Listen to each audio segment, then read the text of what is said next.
Hello everyone. In the previous class, we have solved some problems of shear force diagram and bending moment diagram. So in this class also I want to solve more problem for your better understanding the concept. So starting with one simply supported beam is given and 2 point load are given.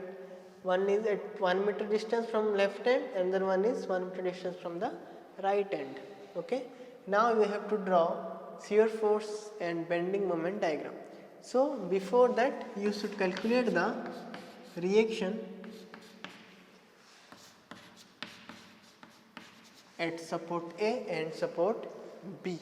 So I already told for finding out the reaction you should use the equilibrium equations. So starting with summation of vertical equal to 0, that means Ra plus Rb is equal to 3 plus 5, that is 8 kilonewton. This is first equation. Okay. In the next equation, what you have to do? Taking moment, suppose about A point is 0, then what will happen? Rb into total distance, that is 3. It is anti-clockwise, so I am taking positive. Then for move right to left, RB के बाद क्या है 5 kilometre है, 5 kilometre की वजह से कैसे clockwise हो रहा है, तो माइनस 5 इंटू 5 डिस्टेंस क्या है 1 1, तो that is 2 minus 3 into 1 equal to 0. तो आरबी कितना आ रहा है 3 आरबी इक्वल टू 13. तो RB equal to 13 by 3 means 4 point something, that is 4.33. Next RB आ गया, तो ये वैल्यू यहाँ पे पुट करो, कितना आएगा R A plus 4.33 is equal to 8. So R A will be how much? R will be 8 minus this much, so 3.66 kilo Newton.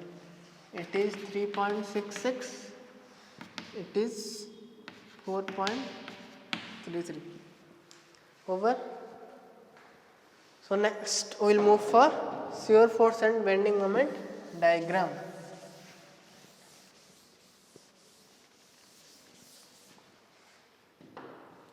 So first we will draw shear force diagram. For that what will I will do? So take a section, suppose XX here, suppose 1 1. So shear force at section 1. Okay. मैं पहले क्या बोला था, sign convention क्या है, ऐसे आ रहा है, तो ये सपोज सेक्शन XX है, ये रहा तो पॉजिटिव, ये रहा तो नेगेटिव. तो ये क्या है, ये सेक्शन के राइट साइड में अपवर्ड है, ये कंडीशन है, तो नेगेटिव आएगा, है कि नहीं? तो negative R B by minus R B, that means minus 4.33 kilo newton. Okay. फिर यहाँ पे चलेंगे, हर एक सेक्शन में तुमको निकालना है, ठीक है? तो ये अगर सी, ये अगर डी हुआ, तो पहले लिख लो shear force at D B वही, बी भी वही रहेगा, equal to shear force at D वही माइनस 4.33 किलो न्यूटन. फिर दूसरा सेक्शन में लो shear force at सेक्शन 2 2, ये 1 1 है, ये 2 2 है, क्या आएगा? इधर से शुरू करो, माइनस आर भी था, वही माइनस आर भी रख दो. फिर देखो ये सेक्शन में राइट साइड में डाउनवर्ड दे रहा है, सेक्शन के राइट साइड में डाउनवर्ड, सो पॉजिटिव. तो पॉजिटिव आया तो प्लस 5, ये 2 इधर है, इसको 25 मत कर देना, ये सेक्शन 5, तो ये क्या हो गया प्लस 5. तो कितना आएगा माइनस 4.33 प्लस 5, तो 0.67 आई थिंक, 0.67. ठीक है. ये हो गया। तो SF at D point is 0.67 and SF at C point also 0.67. Then take next section. Suppose 3. तो shear force XX 3 है। 3 में तुमको निकालना है। तुम इधर से आ सकते हो या इधर से आ सकते हो। इधर से पास है ना, मैं उधर क्यों जाऊँगा, तो इधर से ले लो। क्यों, shear force का डेफिनेशन यही बोलता है इधर फ्रॉम द लेफ्ट और फ्रॉम द राइट। तो मैं लेफ्ट से ले लूँगा, तो लेफ्ट से ले लो। तो ये सेक्शन के लेफ्ट साइड में अपवर्ड जा रहे हैं, सेक्शन के लेफ्ट साइड में अपवर्ड, सो पॉजिटिव। तो 3.66 पॉजिटिव, ठीक है। तो फिर shear force at C point is equal to at A point is equal to 3.66। अब ड्रॉ कर दो, सब पॉइंट में पता चल गया।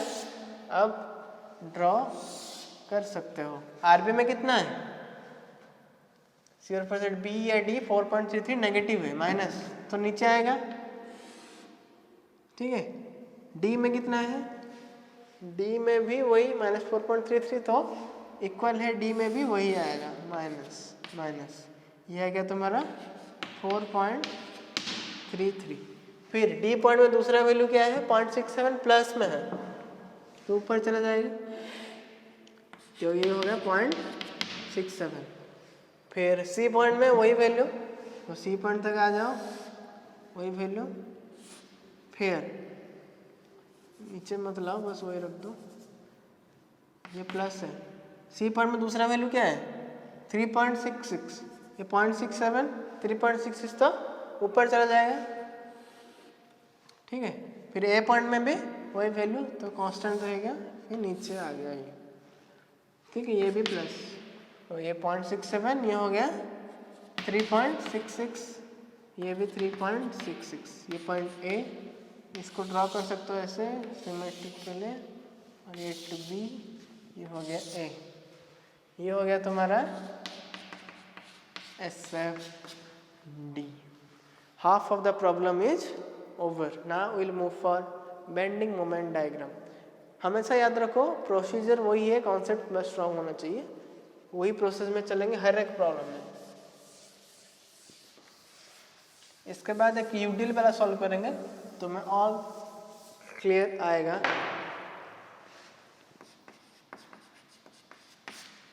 So next is your bending moment diagram. तो सोचो वही प्रोसेस फॉलो करो, एक सेक्शन लो, बेंडिंग मोमेंट XX1,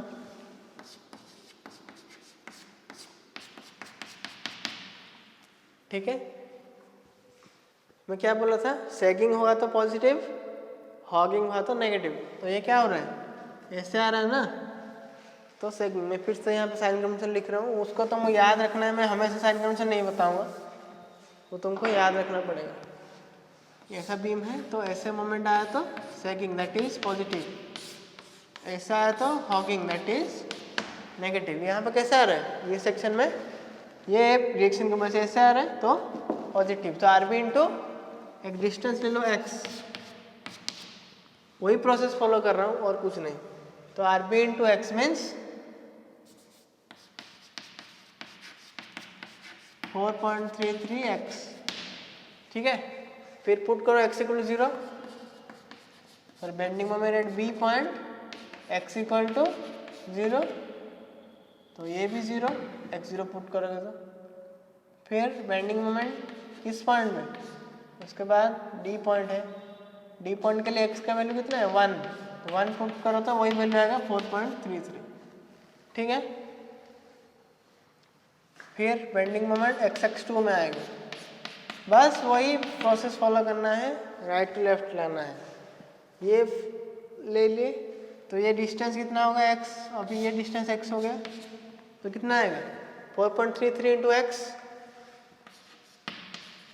बस इक्वेशन लिखो, x equal to value put करो, आ गया आंसर।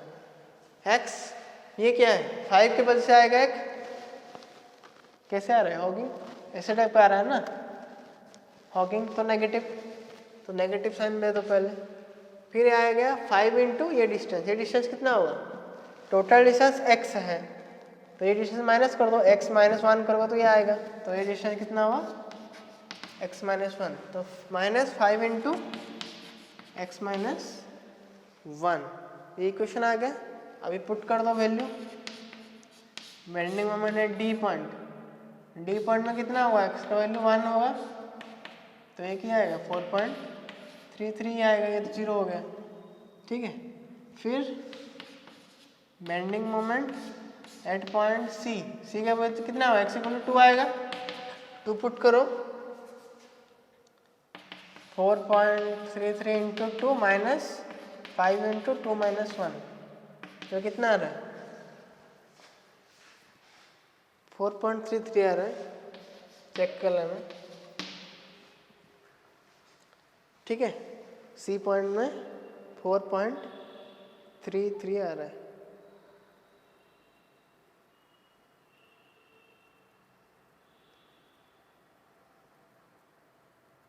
तो 3.66 आ रहा है, 3.66 ये तुम कैलकुलेट कर लेना, कोई दिक्कत नहीं। फिर नेक्स्ट इधर आओ, बेंडिंग मोमेंट एक्स 3 वो सेक्शन में लो, इसका इक्वेशन मैं इधर से क्यों लाऊंगा, इधर से ले लूँगा, इजी रहेगा। तो इधर से क्या है सेकिंग आ रहा है वापस, तो आ रहा है इंटू एक्स, ये सपोज एक्स ले लो, तुम्हारा मर्जी यहाँ पे एक्स ले सकते हो, आ रहा है into X positive, that mean 3.66 X. तो bending moment at A point x = 0 तो ये वैल्यू भी 0, तो bending moment at C point x = 1 that means 3.66 सब वैल्यू आ गया। अभी bending moment diagram you can draw, तो बोलो अभी वैल्यू b में 0 है, रख दो वैसे ही, d में 4.33 है, बेंडिंग मोमेंट डायग्राम है तो कांस्टेंट नहीं रहेगा, 0 to 4.33 ऐसा आएगा।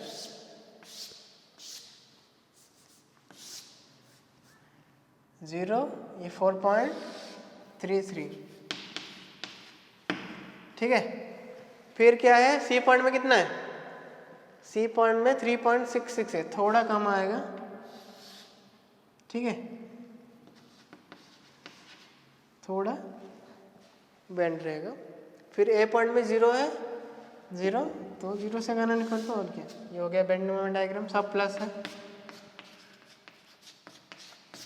ये हो गया तुम्हारा bending moment diagram. Note it and will solve next one more problem, then I will tell one trick to do easily this one.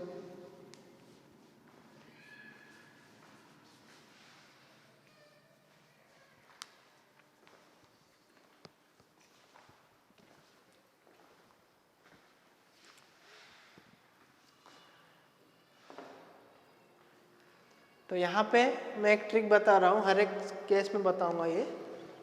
यहाँ पे क्या है, पॉइंट लोड है कि नहीं, ये पॉइंट लोड है। पॉइंट लोड जब आता है तो शियर फोर्स डायग्राम हमेशा ऐसे बॉक्स टाइप का बनेगा, रेक्टेंगुलर शेप, ठीक है, एक बॉक्स टाइप का बनेगा। बी पॉइंट में है लोड, जितना है लिख लिए, ये पॉइंट लोड है तो कांस्टेंट रहेगा हमेशा, याद रखो। जब लोड पड़ रहा है उसी पॉइंट में ये चेंजेस होगा, ठीक है। जहाँ पे देखो लोड पड़ रहा है वहाँ पे चेंजेस आ रहा है लोड का, यहाँ लोड पड़ा यहाँ चेंजेस है, अदरवाइज ये कांस्टेंट रहेगा। ये हो गया शियर फोर्स डायग्राम के बारे में। बेंडिंग मोमेंट डायग्राम में क्या रहेगा, पॉइंट लोड रहा तो वो जनरली ट्रायंगुलर शेप बनेगा, लीनियर शेप बनेगा, ऐसे लीनियर बनेगा, ट्रायंगुलर, ट्रापीजॉइड ऐसे टाइप का, ठीक है, हमेशा लीनियर रहेगा, ठीक है। यूडीएल के केस में क्या है मैं नेक्स्ट बताऊंगा, ठीक है। अभी पॉइंट लोड तक आए, यूडीएल में पहले प्रॉब्लम सॉल्व कर चुका हूँ, फिर भी ये ट्रिक में नहीं बताया था, अभी बता रहा हूँ। पॉइंट लोड रहा तो शियर फोर्स डायग्राम में बॉक्स टाइप स्ट्रक्चर बनेगा, कांस्टेंट रहेगा जब तक लोड एक्ट नहीं होता है। यहाँ लोड एक्ट हुआ फिर चेंजेस आया, अदरवाइज ये कांस्टेंट था। बेंडिंग मोमेंट डायग्राम में हमेशा लीनियर रहेगा, ठीक है, क्योंकि एक्स से वेरी होता है ना, तो एक्स बढ़ते बढ़ते बेंडिंग मोमेंट के बढ़ते जा रहे हैं। बट यहाँ पे एक्स का वैल्यू नहीं है, ओनली वही टर्म आता है आर बी इंटू एक्स नहीं करता है ना, आर बी इंटू एक्स करेंगे तो मोमेंट आएगा। शियर फोर्स डायग्राम में बस आर बी रहता है तो बस आर बी ही रहेगा, चेंजेस नहीं आएगा जब तक उसमें लोड एक्ट नहीं होता है, ठीक है। अगर तुम क्रॉस चेक करना चाहते हो तुम्हारा शियर फॉल डायग्राम सही है कि नहीं, यू कैन क्रॉस चेक। देखो हमें 5 किलो न्यूटन लोड पड़ रहा है तो वो डिस्ट्रीब्यूट करेगा उसी दो केसेस में। तुम्हारा वैल्यू आ गया 4.3 0.67। अभी चेक कैसे करोगे, इसको प्लस कर दोगे, 4.33 प्लस 0.67 कितना आ रहा है 5, तो तुम्हारा 5 इधर भी है, तो तुम्हारा आंसर सही है, ठीक है।